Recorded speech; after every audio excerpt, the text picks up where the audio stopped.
Good evening, everybody. Hello, hello. It is brilliant to be here and to be back with the Headstrong Illumina live stream. Massive welcome to you, wherever you are this evening, and whether you're watching us live or whether you are watching us back at another time that works better for you. It's just great to have you here. This is excellent. Hello. So myself and Robson will be leading you through the next sort of 45 minutes, and we're going to be thinking a little bit around feel-good feels. So these are the emotions that make us feel really good. And actually, that's a hugely important part of us as we talk about emotions, and we love talking about emotions as a project, as you will all know if you have seen any of our other live streams as well, or if you know us through Illumina or Headstrong.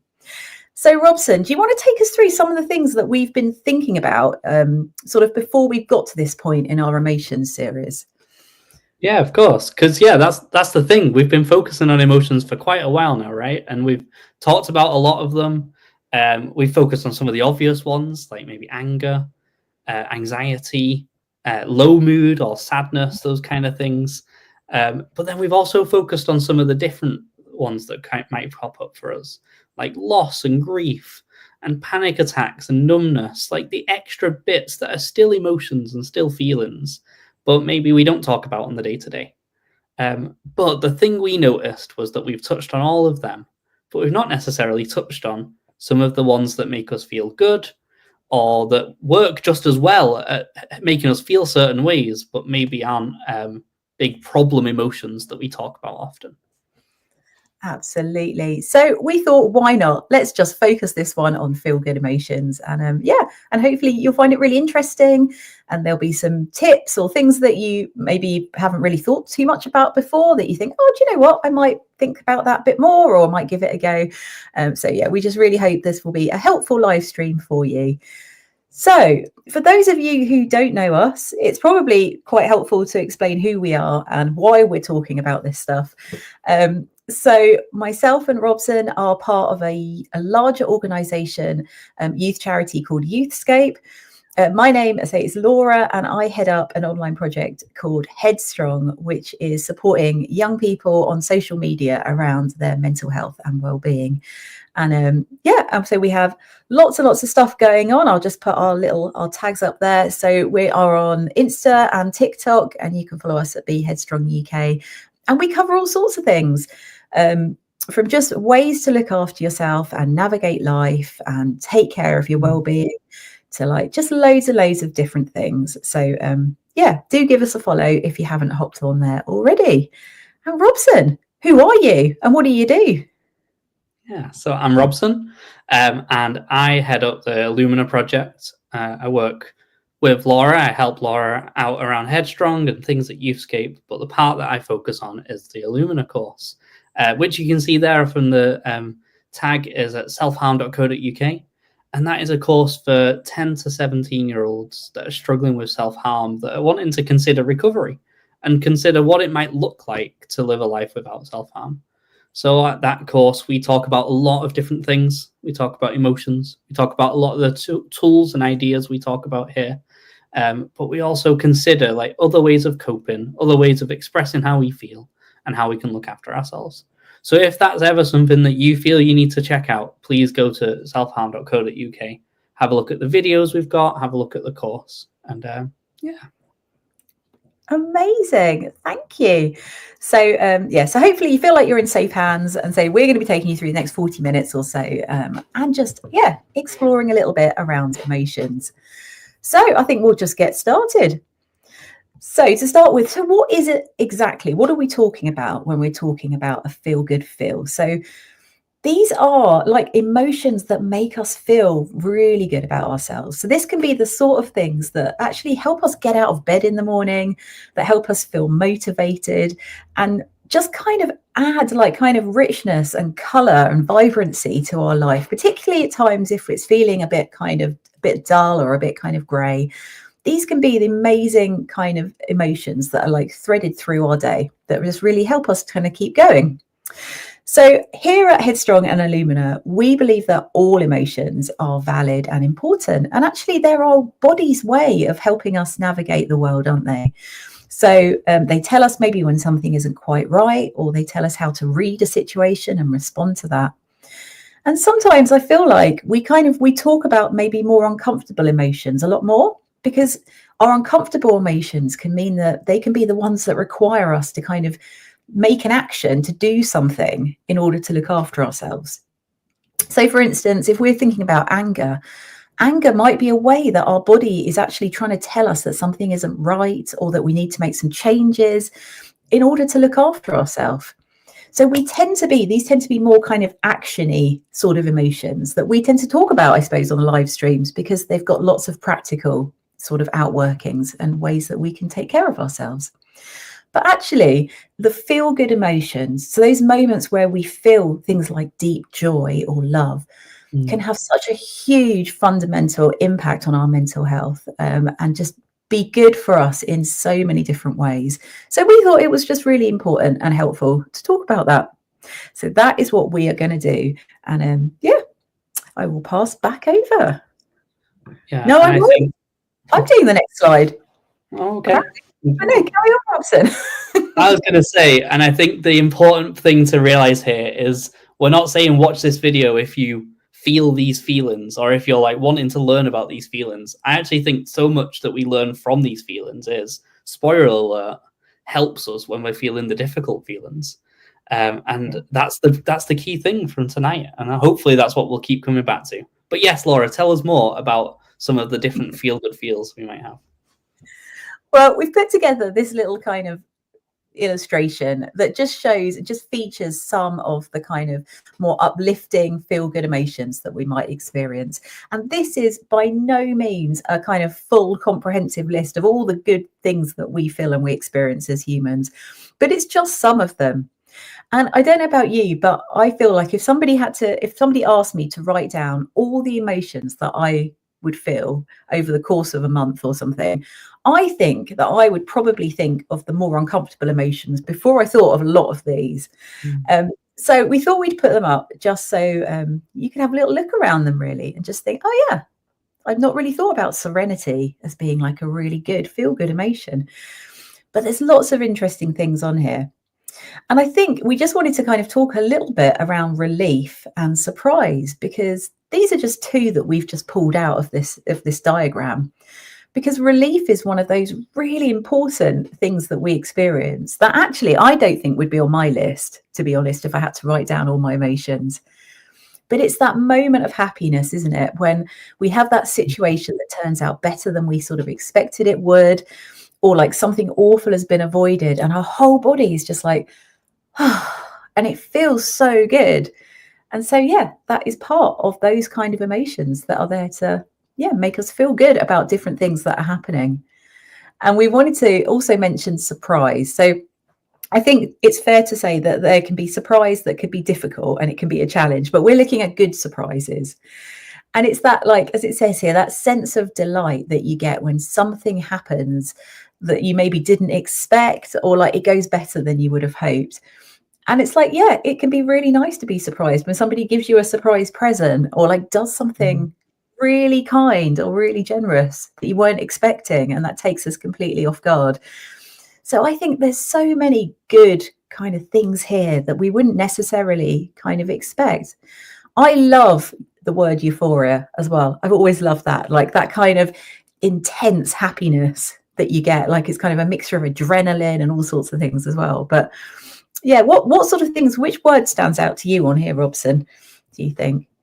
Ooh, good question. Good question. I think at the moment, I think I'm often drawn to the concept of inspiration.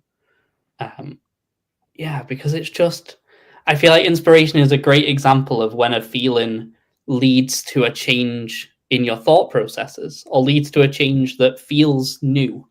So often you might feel joy and it might not really change much about your day, but you just suddenly feel happy. But inspiration seems to mean that it is like, there's a change in my day now. I've got a different angle that I understand something through, or I've got a new idea on something. And I think that's really cool. Amazing. I love it. Excellent. Well, I hope that's kind of maybe started you thinking about a whole range of different things that actually that you do feel during the course of, say, a certain amount of time, a month, around different events that happen. But yeah, Robson, talk to us about a couple of maybe new ones that we've not come across.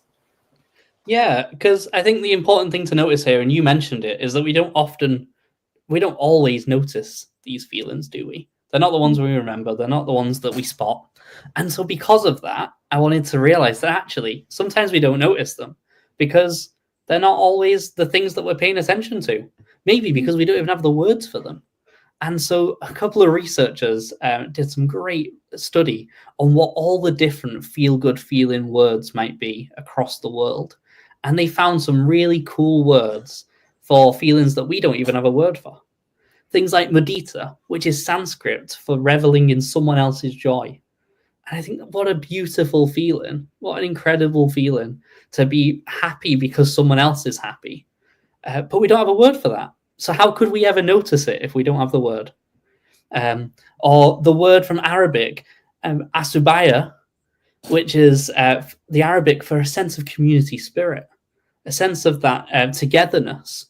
Again, we don't really have a word for that, but we definitely see it sometimes, don't we? We might see it at football games. We might see it at concerts.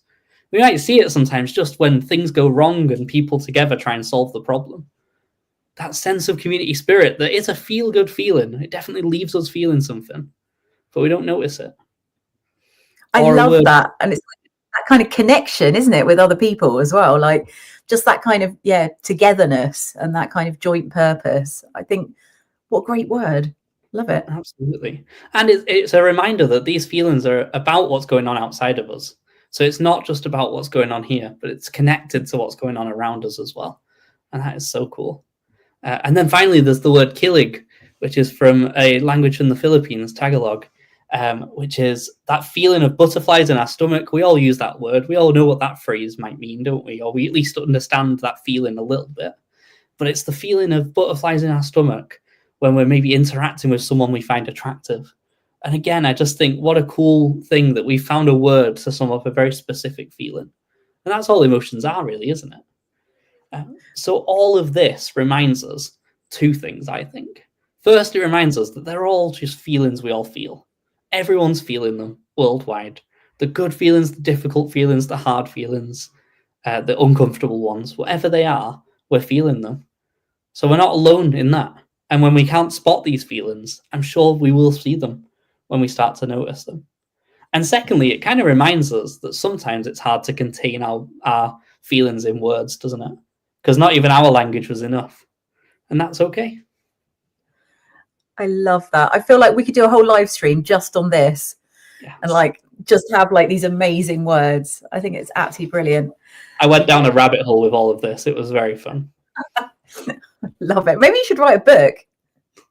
If Robson writes a book about this, we'll put it in the comments. Cool. No pressure. Awesome. So what we really want to do is that we're going to now focus in on a few really key sort of emotions.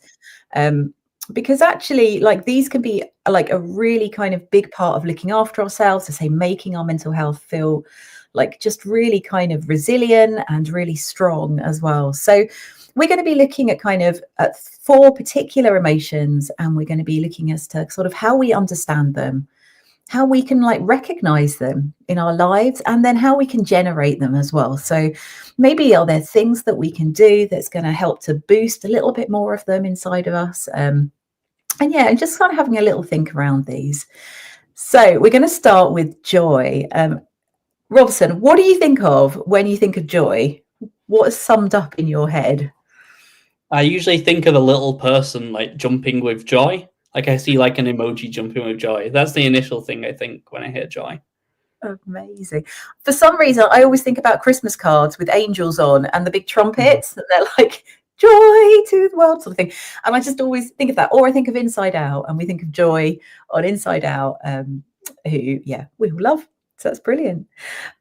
But joy is like, it's a really interesting emotion because it's one that we kind of lump together a lot of the time with happiness, but it is actually a really standalone kind of experience. So it's that sense of elation, as it says here, of being happy or feeling happiness. And we can feel that as like a spike of something good after something amazing happens. But it can actually be really long lasting, joy can be. So it leaves us content or satisfied.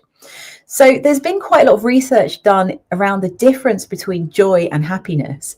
And actually, that's what they've kind of got the baseline down to now, is that it's been described as happiness is more of a fleeting emotion. So when I get up in the morning and I make myself a cup of tea, I am happy. That's my little burst of happiness. But an hour later, I don't feel the happiness from having my cup of tea. And so it's just a tiny little blip of good feel. But actually, if I've been working at something, like creating something, I've been like really practicing, maybe I've been practicing a new song on my guitar, or I've been trying to do a painting or something that I've been really invested in over a period of time, actually I get real joy out of that, because you get that real sense of achievement. So that could be one way of kind of thinking about the difference between sort of joy and happiness. So there's lots of different ways that we can sort of generate joy in our life. And so one of those things can come from those long-term investments that we do. So those kind of maybe hobbies that we're really kind of trying to get better at, and we're putting a lot of time or a lot of effort in, and we see the way that we're improving. It can be our relationships with like-minded people, that actually that's a real commitment over time, isn't it? And that they bring us that support and they make us feel really joyful. It can also be gratitude. Gratitude can be such a key thing in us feeling joyful, because actually quite a lot of the time, I know that I do it a lot, we don't stop enough to kind of think about the stuff that we're really thankful for, because we can get so caught up in the everyday stuff. But when we actually take that time to kind of pause and to really think about all the good things as well that there are in our life, that can fill us with that joy a lot of the time, because it makes us realize that maybe we're more supported than we realized, or that we have got good things, even if we just haven't been able to see them. So joy is a really, really interesting emotion. And we even managed to get an Inside Out quote on the joy side, obviously, of Joy, Riley wants you, from Inside Out 2, which we love. Yes, amazing. There you go. Robson, over to you. The next one is hope. And hope's maybe something you talk about a lot. I don't know. I feel like sometimes it pops up and sometimes it's not something I've mentioned in a long time. But hope is that feeling, that anticipation, that optimism for the future or things that are to come. And it might be the things that we know. It might be things that we know that could happen, that we're aiming for. It might be hope for things that we're not sure will happen yet, but we're hopeful will. Whatever it is those exciting, positive feelings of that future. And it's also that drive inside us, isn't it, that keeps us going towards those things. It's not just the feeling about it. It's also that drive that helps us push towards it. And it's such a powerful emotion, isn't it? When we're talking about these feelings, it is something that is always there and often a part of a lot of spiritual or religious or philosophical ideas, isn't it, hope? I mean, we've literally got a philosopher quoted there saying that hope is a waking dream. And I think that's such an incredible quote to think about. That it is a dream, an idea turned to be a step closer to reality. That's a powerful idea, a powerful emotion. Laura, why do you think it's so important that we have hope? Why is that such a key thing for us? I think it's so important, isn't it? Because the hope that we have it moves us beyond the now, and it kind of drives us to seeking things and to aim towards things in our future that we could be really looking forward to, or can just be kind of really long-term goals. And it just helps us imagine a different reality for our lives. You know, we could be struggling at the moment with sort of where we're living, or if we're living at home, or all these different things that we feel that maybe we can't change. But actually, we have that hope that one day we can maybe have a little bit more control over certain things, or that we can go places that we've always wanted to go, or do things that we always wanted to do. So it acts as such an amazing motivational kind of tool for us as well, and just helps us to daydream and to imagine sort of a different future. So I think it's great. It's so important, isn't it? Oh, absolutely. It's amazing. So that's the second one. And then our third emotion that we're going to focus a little bit on tonight is love. Yay. And this person here has a quote that's quite a bit longer than some of the other quotes we've had so far about love. And it says, "We've all known loneliness, and we've learned that the only solution is love, and that love comes with community." And I think it's important for us to remember that when we're talking about this idea of love, we're not just talking about love as a romantic thing. I think sometimes we get too caught up that that's all that love is, and see it just in a romantic sense. But, you know, the meaning of love is that love is a feeling of affection, of joy, of interest towards someone or something. It's a feeling that's felt and shared. It is that feeling that really does connect us to other people. We've talked about that a little bit already, haven't we? But I think love is the best example of that, those feelings that connect us to others. And it can exist in many different forms, as I've mentioned. In fact, philosophers and researchers and writers have talked about love for a long time, well before psychology was a thing. Philosophers like Plato were talking about love, naming different kinds of loves, relating that back to our souls and what that might mean for our lives.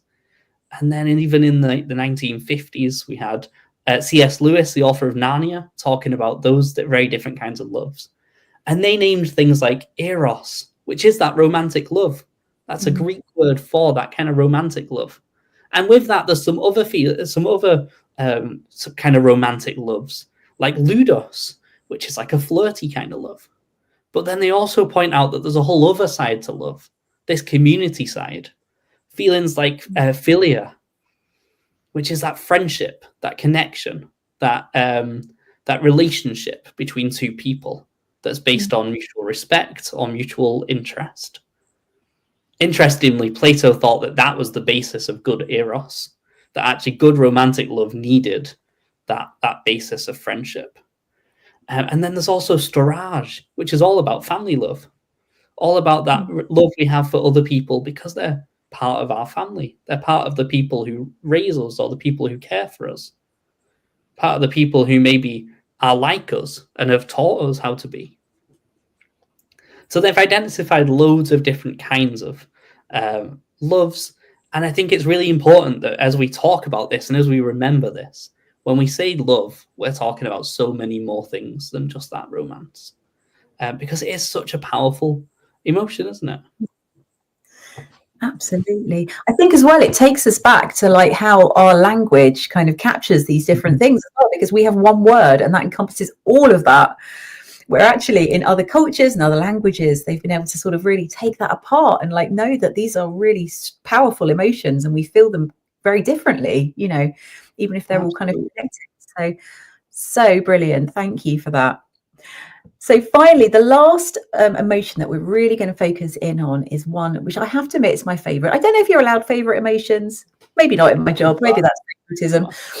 But awe is something I love talking about because I think it is one of the most misunderstood and undervalued emotions that we can experience. So awe is those kind of feelings that are evoked within us when we see something that is big and spectacular and breathtaking, and we get that kind of spark of like overwhelming appreciation or wonder that there is something bigger than ourselves. And awe can really help us to feel connected to the world around us, and it can just be such an amazing experience, an amazing emotion that we feel. And I love this quote: "The world is full of magic things, patiently waiting for our senses to grow sharper." Because actually the thing with awe is that it's woven into the kind of tapestry of our life every day. We just, a lot of the time, we move way too fast to notice it. And Robson, what sort of things make you feel awe? What do you experience? what things give you that kind of thing? And I mean, I'm leaning heavily into the guy who has a man bun stereotype, but I think my favorites is always just something in nature. I think they're the easiest things because you're already slow. You're probably walking. You're already slowed down because there's lots of things to take in. So of course you're paying a bit more attention to them. And it just means that feeling of awe is a little easier to spot because you might notice something in nature that's just interesting or just catches your eye. So I think it's so many things like the way that moss is growing on a tree or the way that a plant has survived in a really weird place. They're pretty cool moments of awe.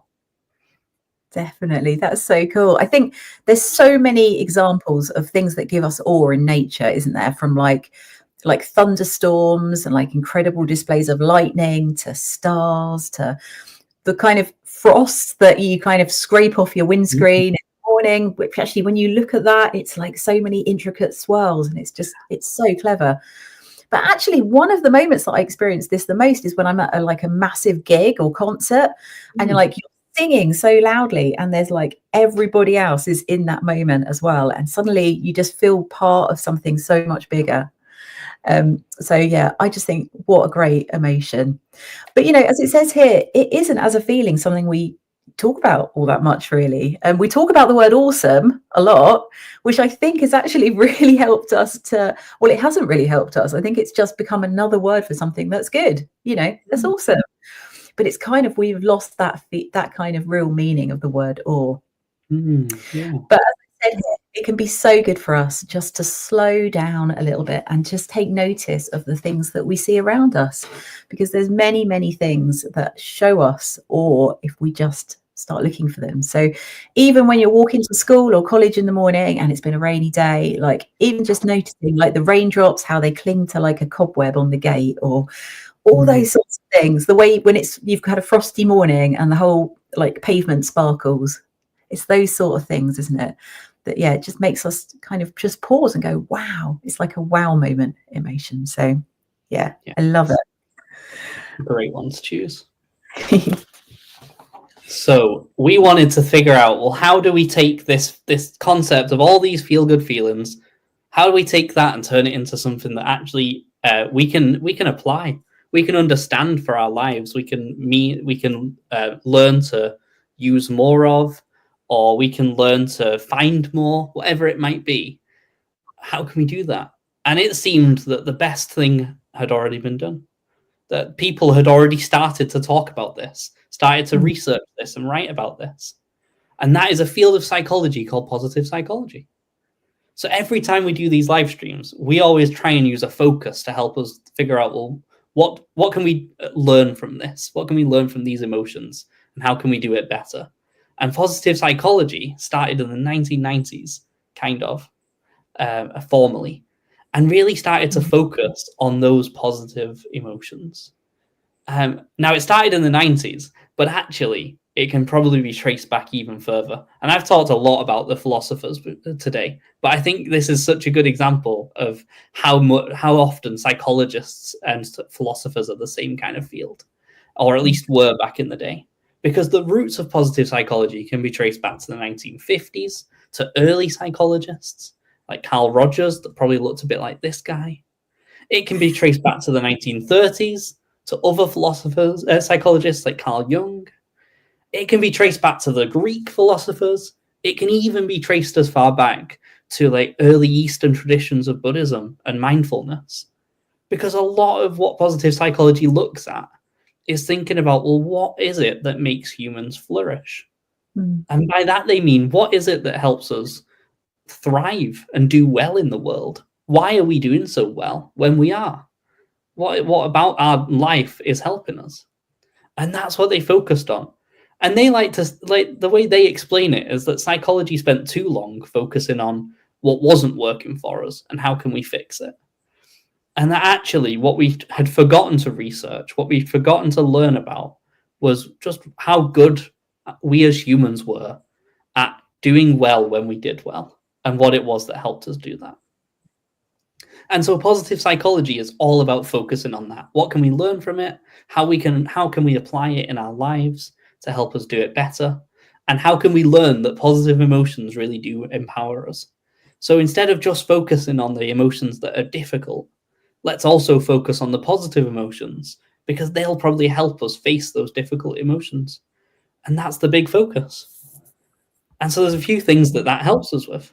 The first is that, positive emotions like awe, joy, and hope, they really impact every single day that we have. They impact how we feel each day. They impact how we interpret each day. But they also influence how we approach the situations and how we cope when we face difficulty. So they helped us notice that actually there's a lot of these feelings that are already impacting us and already shaping our day. And maybe if we can learn more about them, we can understand it more. So we've got a little bit of a theory to understand. Go on, sorry, Laura. There we go. I was just saying, it's just so interesting. I love hearing about like the real kind of research and stuff that's going on behind the scenes as well. But yeah, talk to us about the broaden and build theory. Yeah, so the psychology theory from positive psychology that we're going to focus on is the broaden and build theory, and it came from this woman called Barbara Fredrickson in the 90s, but she's been working her whole career on the topic of positive emotions, and she's been studying different positive emotions throughout her career to really help us understand it. And the broaden and build theory kind of does exactly what it says. It looks at positive emotions, and it's concluded that actually what they do is they broaden our horizons and build our strengths when we feel them. So she helps us understand that a bit more, this professor, and she helps us really understand, well, what does that look like and what does that mean for us? So as you can see there's a quote of, just as water lilies retract when sunlight fades, so do our minds when positivity fades. And I think that positive psychology would say that the opposite is true as well. That as the sun rises onto a water lily and its leaves start to open, so does its opportunities. And so the point is that these positive feelings, when we experience these emotions, when we find these emotions like awe, when we notice them in our day, when we can sit in these emotions and enjoy moments of love or enjoy moments of joy, we are really building who we are and really opening our minds a bit more. She says it happens in quite a few different ways. The first thing that she notices is that all of our difficult emotions, or a lot of them, often have one way that we respond, one really specific response. A really good example of this is, we talk about the stress response, like the fight and flight and freeze kind of response. We've talked about that in the past, haven't we? And anxiety often leads us to that kind of place of flight or freeze, doesn't it? Where we have to run away. Like we get the adrenaline, we get the nervous, shaky legs, we get the motivation to flee the situation. And so in that feeling leads to a specific response. Anger might lead to the fight response. It gives us the strength, it gives us the tenseness, the tension to fight, it gives us the adrenaline and the energy. And it leads to a specific response, the fight response or the freeze response. But what this professor noticed was that actually with positive emotions, they're not the same. They don't do that at all. Instead, they are open to lots of different responses. And that's very powerful, because that means that rather than being stuck in one mindset or stuck in one focus, one way of understanding a situation, we have our chance to take so many different approaches, to take so many different perspectives. So, for example, when we feel joy, we might then have the chance to be a bit more creative and a bit more curious. Because if we're enjoying some art that we're doing, we might take it to the next level and try and really do a bit more with it. And doing that might help us actually learn something brand new that we've never learned before. Or if we're experiencing joy with other people, we might start to feel a bit more connected to them. We might even start to ask a question that we've not really asked before, or speak to someone new in the friendship group that we've not really spoken to before, because we feel comfortable in that. Yeah. And so suddenly we go from a place of just feeling happy to actually extending our social connection a bit. Again, it's building a more positive output. And so, as it says there, the theory shows then that these emotions can transform us, they can build our well-being, they can help us be more creative and curious, and they can even strengthen our bodies. So they might broaden our vision. They might help us see other possibilities to a situation. They might undo negative emotions. They might help us start to undo what's been going on. They might help us change it suddenly. I don't know, Laura, how often do you, when you're maybe struggling with something, but then see a funny video or do something you enjoy, do you suddenly realize you're no longer feeling that difficult emotion? Definitely. It does just suddenly lift you, doesn't it? And I was just thinking about that quote. It's like those feel-good emotions that we experience are actually like that ray of sunshine, aren't they, on that water lily that's actually enabling it to like open up. And I think anything we can do to strengthen our bodies, like particularly this time of year, and our immune systems as well, is key, because there is lots and lots of weird germs around at the moment. So this can only be a really good thing. Absolutely. And that's the key one as well. Like, they strengthen us in so many different ways. They can make us resilient by giving us more resources. You know, if positive emotions build our connection with people, they give us more social support, which means on the times that we are feeling ill, we've got more people to go and do orange juice runs, to go and get us the things we need, to come and wrap us up in a blanket, whatever it might be. But they also build up like our emotional or intellectual abilities. If we are able to be curious, we learn things that we've never learned before. And suddenly we've got more opportunities the next time we do something, because we've got new ideas. They also help us kind of cope with stuff, which is just incredible. Yeah. I have to just pay mention here to the cat noise in the background. Robson's cat is always determined to be on YouTube or on any online group. Like, I know. I'm sorry. I'm going to go and have to get her. So, Laura, why don't you tell us a bit more about what all this means for us? Absolutely. Brilliant. So that was really, really well explained and really helpful. And I hope you're following, and and that's kind of making a lot of sense to you. But there's also some really interesting research around us actually experiencing like high intensity positive emotions over a long period of time can be so sort of impactful for how we're feeling, for all of those things that Robson was just talking about. And it's good that we experience even small little bursts of all these things.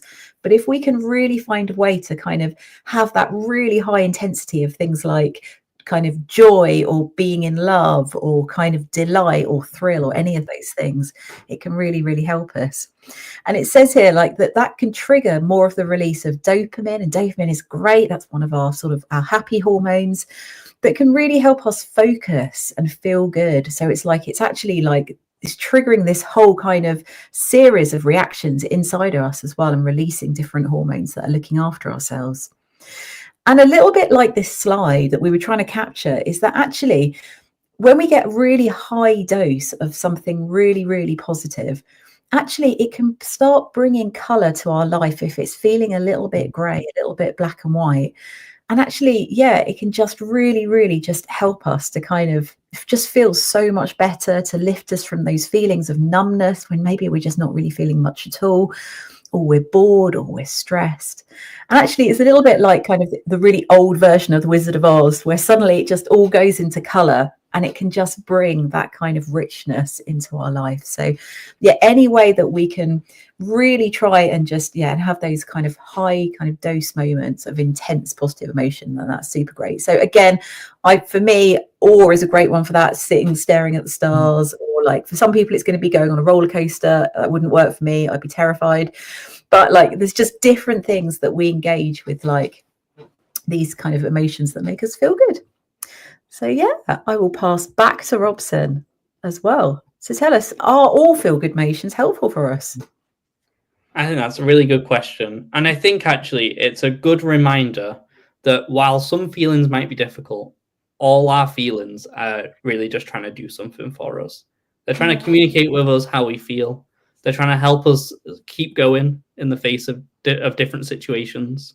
And they're probably trying to help us build and strengthen and cope with things as well. And so I think it's just as true for difficult emotions, where actually they're probably trying to help us in some way.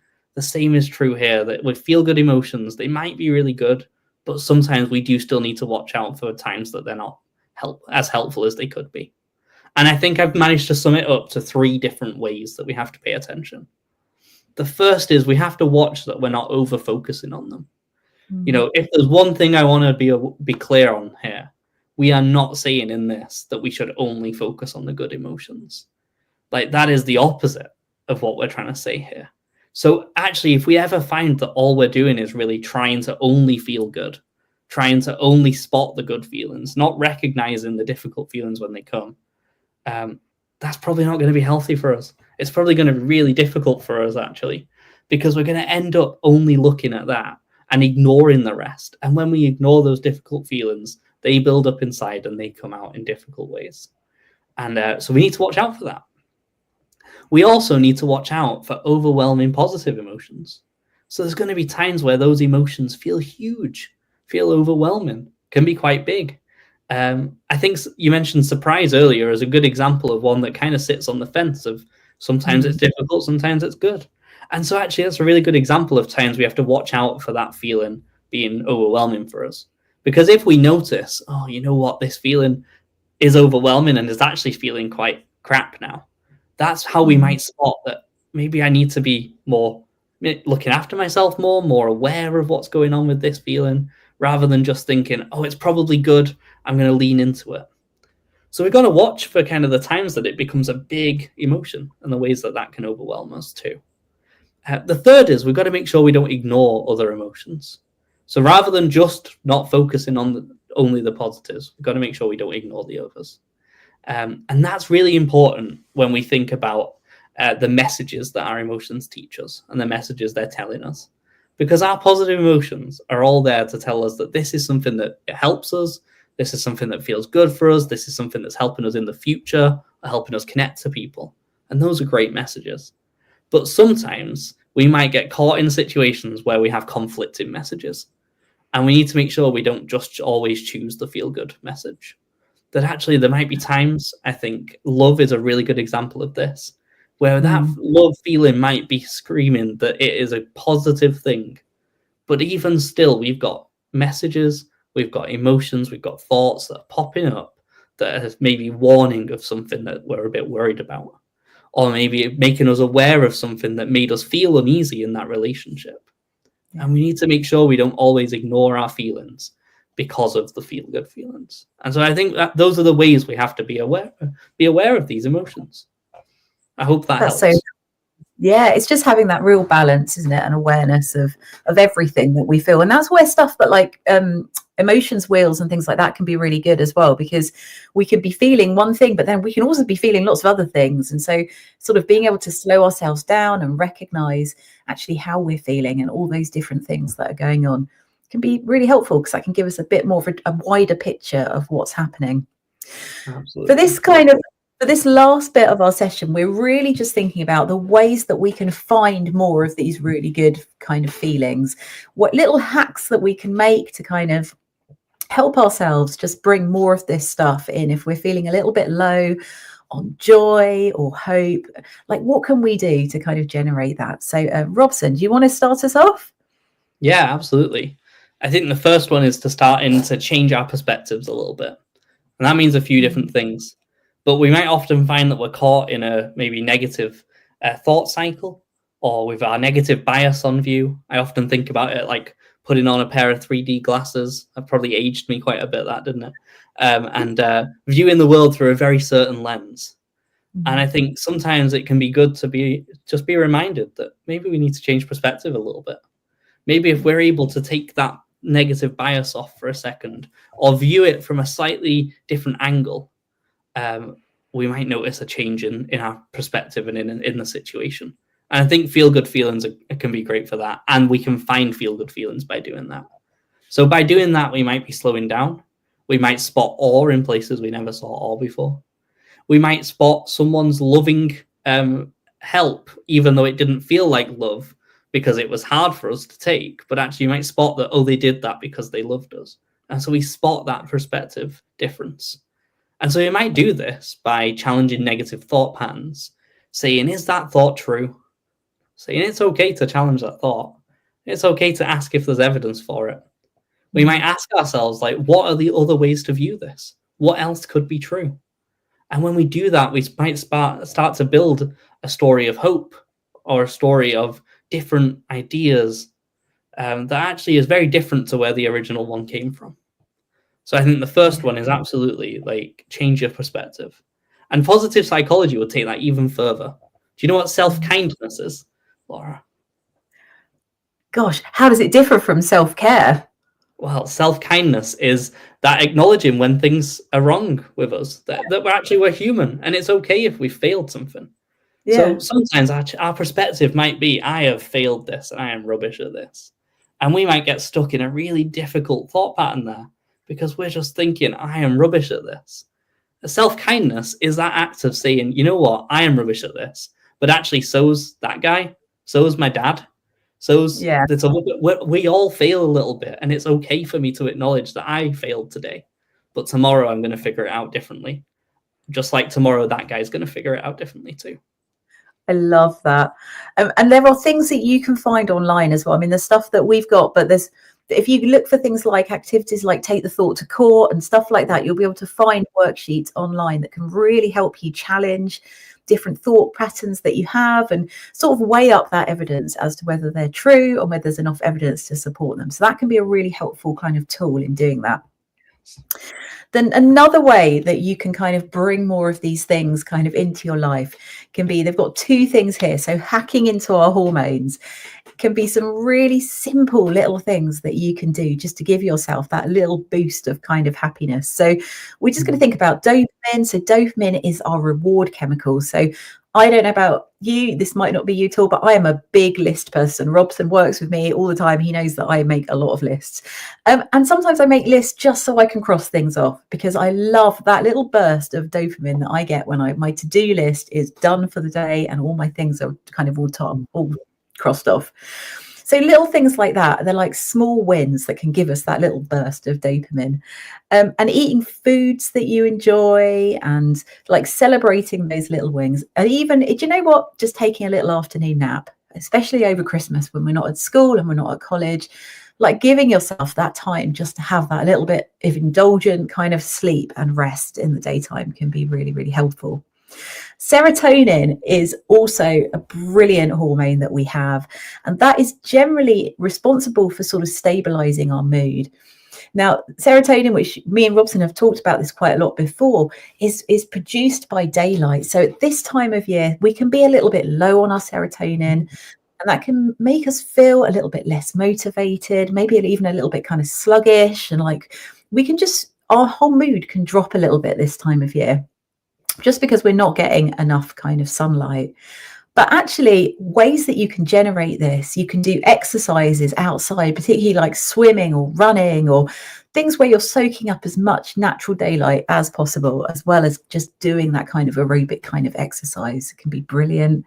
You can also, this is a good thing to Google, but you can also Google serotonin rich foods. So these are foods that are like really rich in vitamin D that help our bodies to produce more serotonin. So things like nuts and seeds and fish. All these little things can really, really help us. So trying to just understand some of the feel good like hormones that we have and how to kind of hack into that process can be a really easy win. Also, mindfulness is a really fantastic tool. And there is a brilliant description of mindfulness from the NHS that I just wanted to share. And many of you would have come across mindfulness in very different ways, but it involves paying attention to what is going on inside and outside of ourselves moment by moment. So it's becoming more aware of the present moment, helping us to enjoy the world around us and understand ourselves better. It's being aware of our thoughts as well when they happen. So anything that can really help us connect to the here and now can be a great way to be mindful, to be present. So grounding exercises are helping you to use all of your senses to be able to connect in the moment. So even if you're thinking about the things you can see and you can hear and you can touch and you can taste and you feel all those things, and you can find loads of different exercises around that online, particularly the 5, 4, 3, 2, 1, or things that really slow our breathing down as well. Help us to really focus, maybe body scanning, So those exercises where you can almost just be still and like really focus on different areas of your body and scan around, see how you feel, see how your different limbs feel. Those things can help us connect. But actually, even things like mindful eating, and I remember trying this for the first time a while back, actually being really mindful of what I was eating and what does it taste like? You know, what do the textures like that you're eating? Because so much of the time we're eating or we're watching TV or we're having a conversation. And again, it's a tool that you can use to like connect in the moment. And that can really, really help us to just, to calm our bodies down, to have that moment of connection and to make us feel good. So what else have we got, Robson? Yeah, kind of following on from that one, it's about remembering and noticing. Yeah. This quote says, "One way to evoke joy is to value opportunities to feel it that naturally appear in daily life. Intense gratitude for hot water, amazement for the sun, extreme pleasures of sneezing, happiness to come home after a long day of work. They're all chances for joy."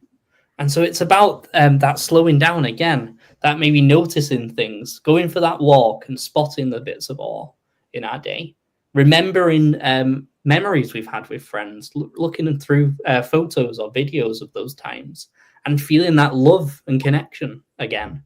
It's about that slowing down and spotting the things that we like, maybe going to view some art that we enjoy, looking at videos we find funny. The little things that help bring us those little feelings of joy or hope or love, and just seeking them out a little bit and finding them in the smallest of places as well. Really asking ourselves, well, what is it that brings joy to my life? Where can I find it? What is it that helps me feel hopeful about my day, and where can I find it? And just make sure we keep spotting that. Yeah. There are also, that's brilliant. There are also some really kind of simple ways that we can connect with love. We can experience kind of really, just really notice that and experience it, and joy and awe. So we're just going to really quickly go through this. So as Robson was explaining when he sort of spoke about love earlier on, is that connection with other people can massively boost those feelings of love for us. But it doesn't have to be sort of that romantic love. Again, it can just be that kind of being together with other people. So maybe over the next kind of month, maybe if you're feeling as if like you're missing that connection a little bit, maybe think about joining new clubs or going sort of new places to meet new people, sort of find a bit more of a new kind of tribe maybe, and find those like-minded people where you've got those shared interests. It might be having a go at volunteering, and volunteering doesn't always have to be just pottering down to your local charity shop, although it absolutely can be. But there's so many chances to volunteer, isn't there, that actually it can be led by what you love. So if you really love animals, maybe you could walk a neighbour's dog. Maybe you could get involved in a community farm or a green project, conservation projects locally, lots of different things. But ultimately, it's finding that connection with others that can really boost that feeling of love and support for people that we just have around us. And joy is all about savoring. So savoring is a big term in psychology. But with joy, it can be about savoring the past. So savoring is that kind of like, it's allowing yourself almost to marinate a little bit, like, something that marinates, like a bit of chicken or, whatever. But actually it can be remembering the things in the past, maybe making a photo album or a playlist of some big songs that remind you of happy times in your life, or some really key photos of times that just make you feel joyful, that those times that you really laughed with friends or those places that you were. It can be around savoring the moments now. So it can be around sort of that mindfulness. It could be heading to the park and sitting and feeding the ducks, soaking in a bit of nature. And it can also be sort of looking ahead, so savouring that hope for the future. And Robson's going to talk to us a little bit more about hope in a moment. But actually that whole kind of looking forward can really bring us joy as well. And then with awe, it's that pausing for gratitude, and gratitude and awe are massively intertwined. So when we see something that makes us go, whoa, we can have that overwhelming, huge thankfulness that we're there in that moment. And maybe no one else is really getting to see this, but we're getting to experience that. And, and likewise, our gratitude, so slowing down to notice the things we're thankful for, can make us suddenly realize that we do have more of a support network around us than we realized. So it can it can be a massive tool in evoking that feeling of kind of wider support, or just feeling part of a bigger something. So yeah, love a bit of awe, definitely. Amazing. Yeah, and so those three are based on the pillars of positive psychology.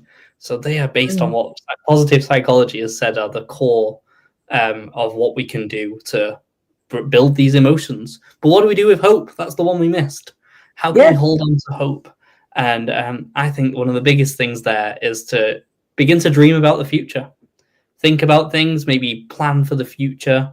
Think about the things you've got to look forward to. If you've not got something that you've got in the imminent future, plan something in. Text a friend. Book something, even if it's small. Prepare those things that are something to look forward to. It may be dreaming and getting inspired to do something new for the world or in the world, and begin to think about that. So whenever we think of hope, come back to this idea of what could I dream to be true? Go back to that quote that hope is a waking dream. Sorry. What could I dream and how could I make it possible? And start to dream about how it could be possible. So our question as we leave this space for you all is, what's a dream or future plan you have that you can name and be hopeful for in 2025? And we'll leave you with that as a way to build a bit of positive emotion in yourself tonight.